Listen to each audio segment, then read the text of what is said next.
And in this episode of TravelDog in the USA, we kick off in Salem, where we go to the spooky witch house. On the way, we do a bit of crazy shopping, nibble some cinnamon buns, and afterwards we look at these absolutely beautiful houses, elegant and magnificent in Salem. Wonderful. Then it's back to Boston, where we continue the Freedom Trail, a 2.5 mile long path through Boston that passes by 16 locations significant to the history of the United States, ending up at Bunker Hill, which is here.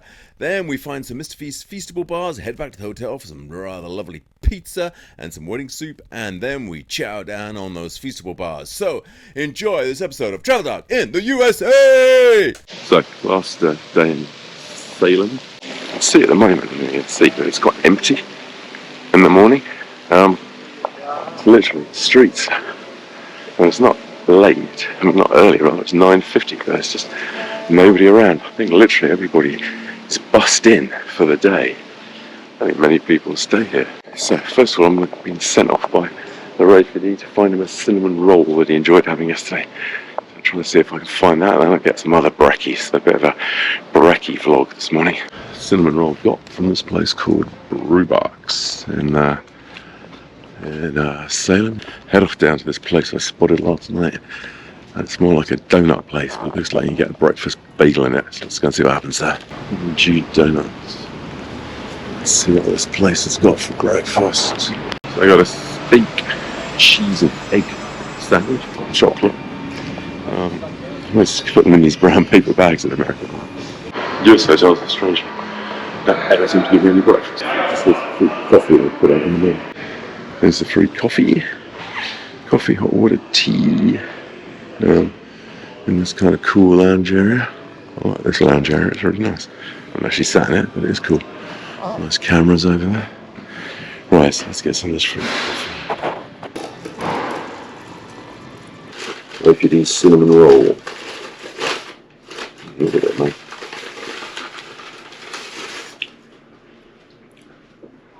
It's pretty tasty. Really big one. Actually really soft. Hotel people suggested I got one of these from the place up the road. It's really nice. That's what I got. Steak, cheese and egg sandwich, no idea, from Honeydew. Oh, nothing very expensive. What's it? That's more like a kind of falafel kind of thing. Look at that. Well, it really does seem to be steak. Have a look at this thing.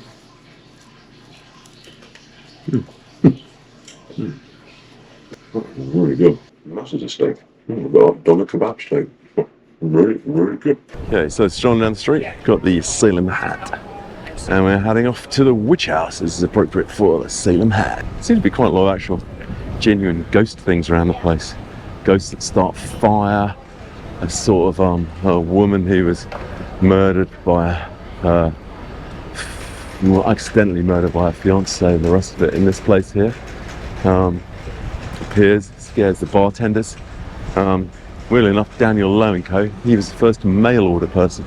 Set up mail orders so he could sell silver spoons to people. So this witch sculpture is actually based on the TV program Bewitched.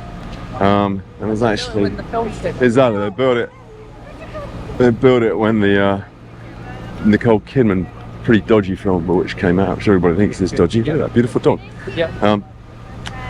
That's the Gula Gula Cafe again. And we're strolling down here to this witch house. Just got so many weird shops here, man. Look at that. China cat. Look, Snow Globe music box. I didn't know that was going to happen. Oh man, his brains come off. That is So that was meant to happen. It's got everything here. Postcards. Records. Happy holidays. Quelque chose de bizarre. Steppenwolf Live, man. Chris Christophs and me and Bobby McGee. Yeah.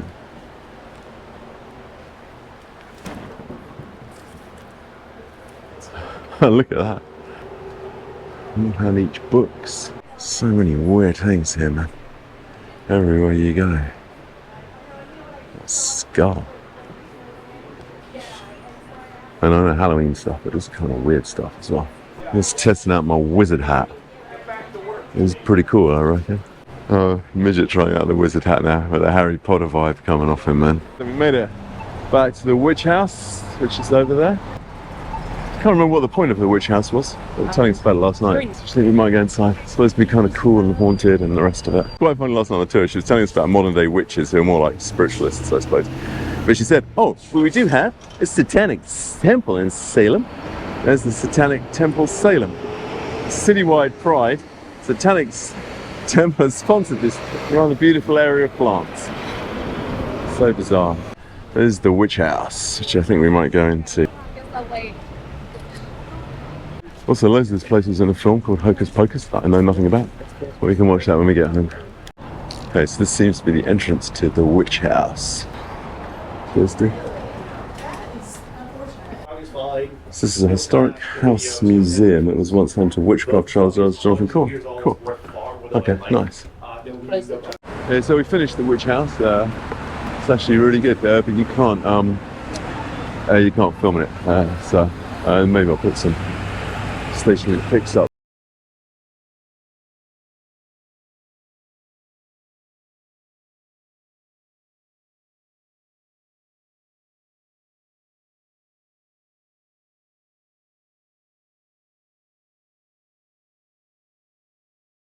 You can take photos but not film. It's actually pretty cool.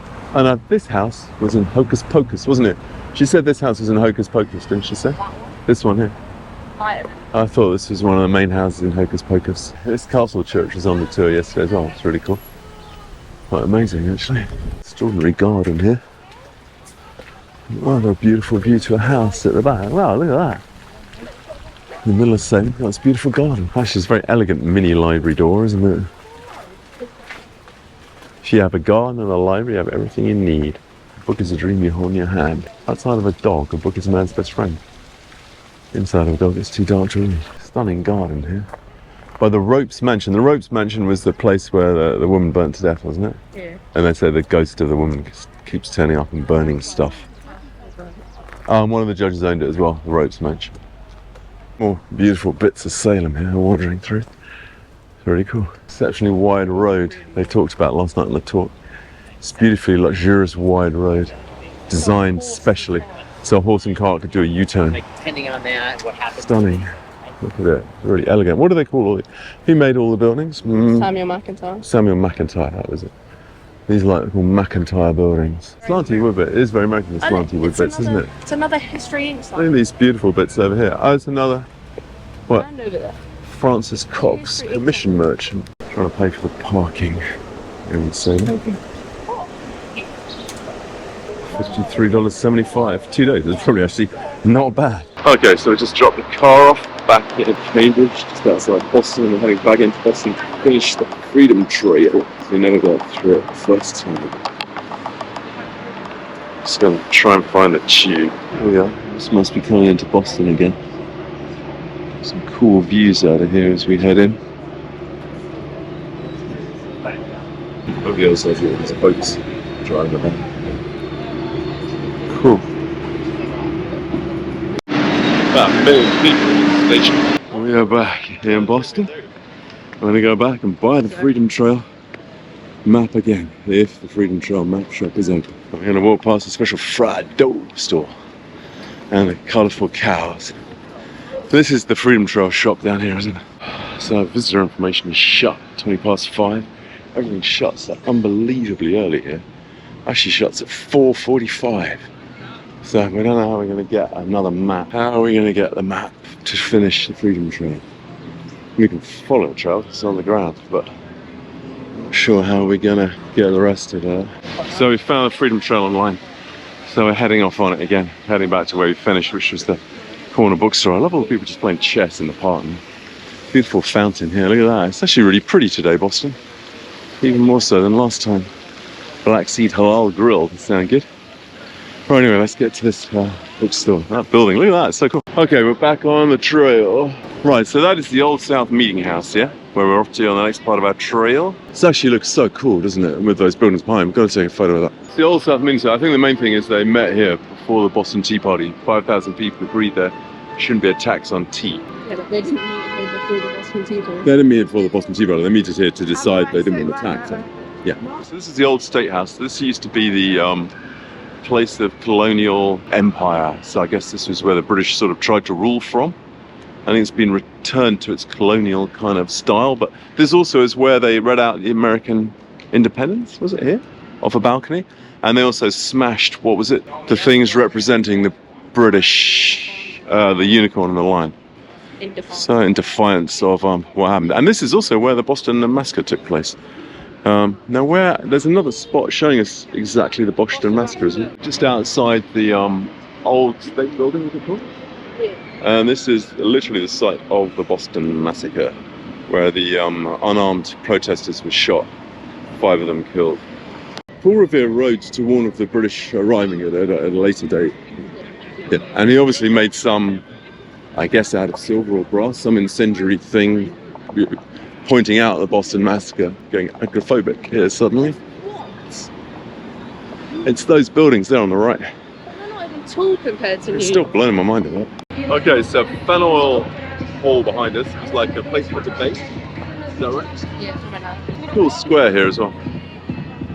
Look at that, everybody chilling out in the square, these guys doing crazy things. Just had a quick detour off the just so we can come down here and see this Union Oyster House, which is a really famous restaurant here.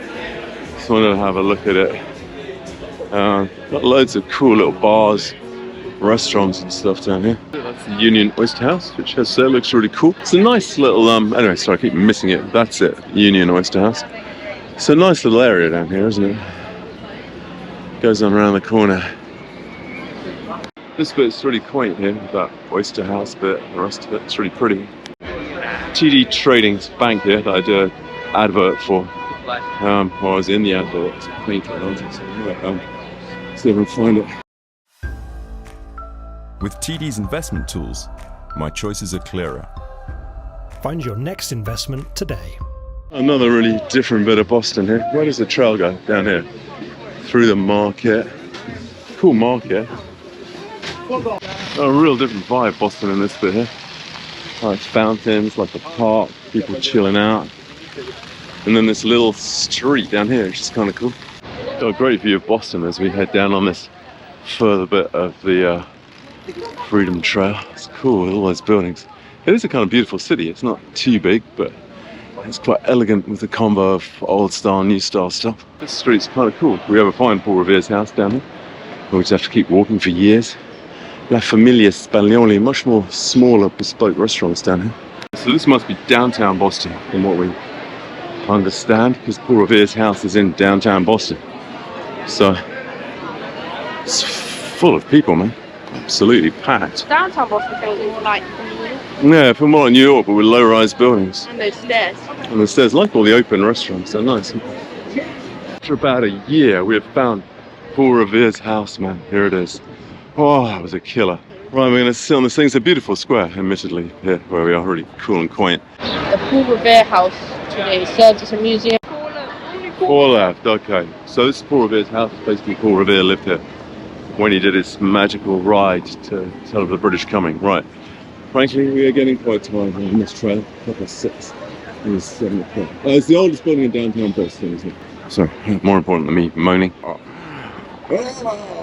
Anyway, we are heading on down here, baby. Really cool square.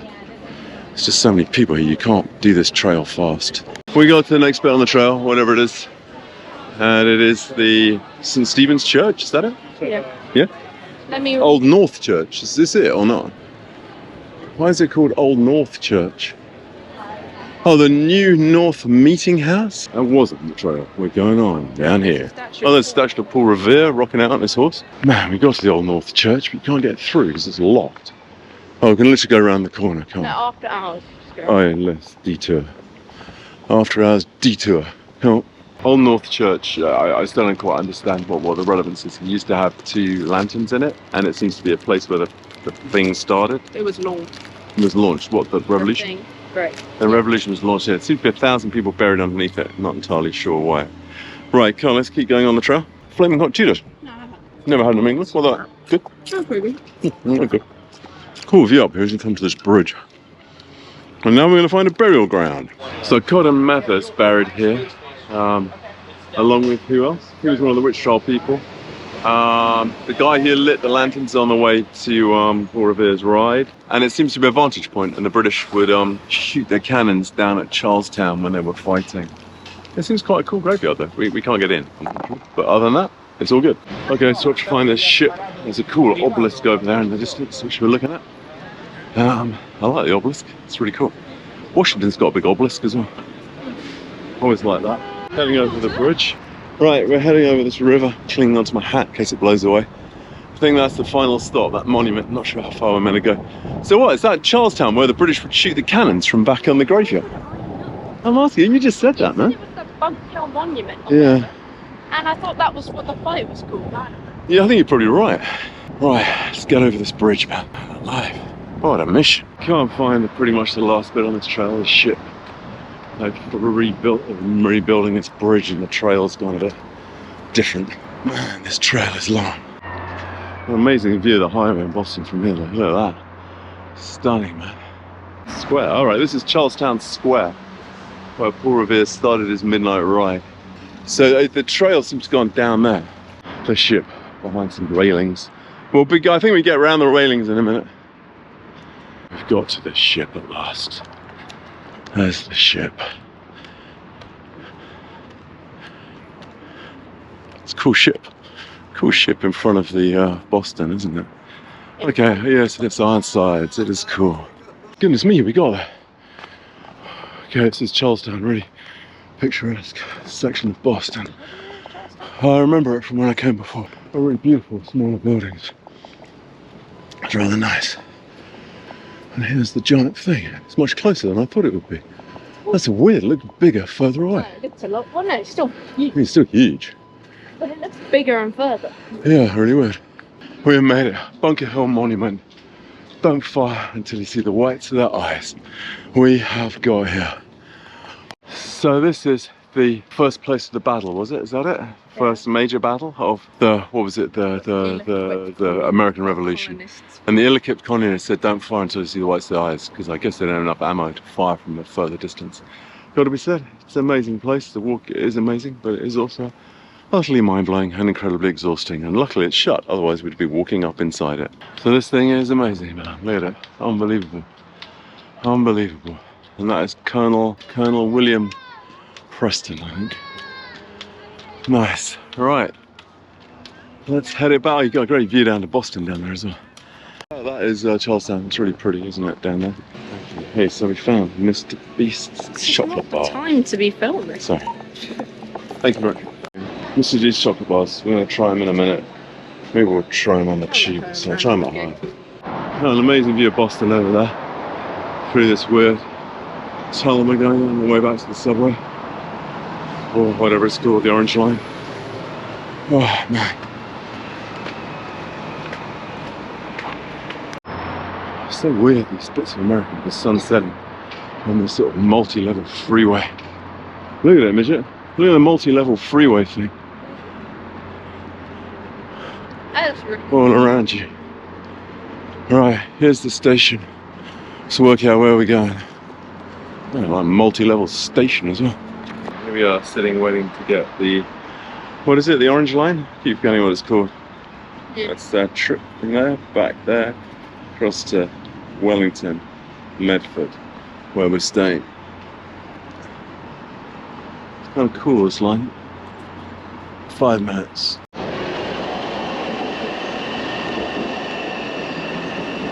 Amazing, isn't it? That underpass. Heading back now from the Monument Walk, Freedom Trail Walk. Losing a bit. Like a million people on this weird bridge. Okay, so Boston, after a major day. That is $4 worth of jalapenos. That is $4 worth of jalapenos, man. Okay, so after the mad day, we've just gone for a pizza in the hotel. We ordered it off. What did we order it off? And we are just going for this pizza, man. And oh man, that was good. And we're just going to chill out here in the hotel. Watch a bit of TV. Actually, tell you the truth, it's so unbelievably late. We're probably just going to eat pizza and pass out. What do you think? First bite pizza? Really good. Really good? So we are literally just chilling out down here midget shoveling in the pizza, watching a giant TV. Can we get better stuff on the giant TV? Actually, maybe this is best it could be. Lightning. I keep pressing the guy, nothing happens. Oh, okay, never mind. Regina Cheese is Pizza, good. Boston. Buffalo chicken's good. And lots of jalapenos. Lots of jalapenos. So here we are with this pizza, which is the, what do we go for? Customized it, added buffalo chicken Added buffalo chicken and jalapenos. It's damn good, man. Oh, the buffalo chicken is slightly breaded, isn't it? Clearly. It's good. Really good. Okay, so this is the wedding soup I got. You know what a wedding soup is? $5. Cool. Look at that. So cool. Right, so crispy. Beautiful. Right, I'm gonna sip it. Wedding soup, sip it. Man. It's actually amazingly beautiful. It's like a chicken soup with egg in it, and spinach. It's just so beautiful. Everybody should get the wedding soup. Meatballs at the moment. Wedding soup. Everybody, TravelDog here, and we are still in Boston, Massachusetts. But what do we find in the 7-Eleven? Mr. Beast chocolates. What are they called? Mr. Beast Feastables. Feastables, right. And what is that one? This one is just the milk chocolate. Milk chocolate, right. Let's rip it open and give it a go. Can we open it? We have opened it. Okay. Show it to the... Oh, weird. Show it to the viewers. A weird pattern. It's not like bricks. It's got a weird wiggly pattern on it. Is there something written on it? Yeah, it says devour. Devour. Okay. Go on then. Try it. It smells fine. Nice and thick. It's a nice thick bar, isn't it?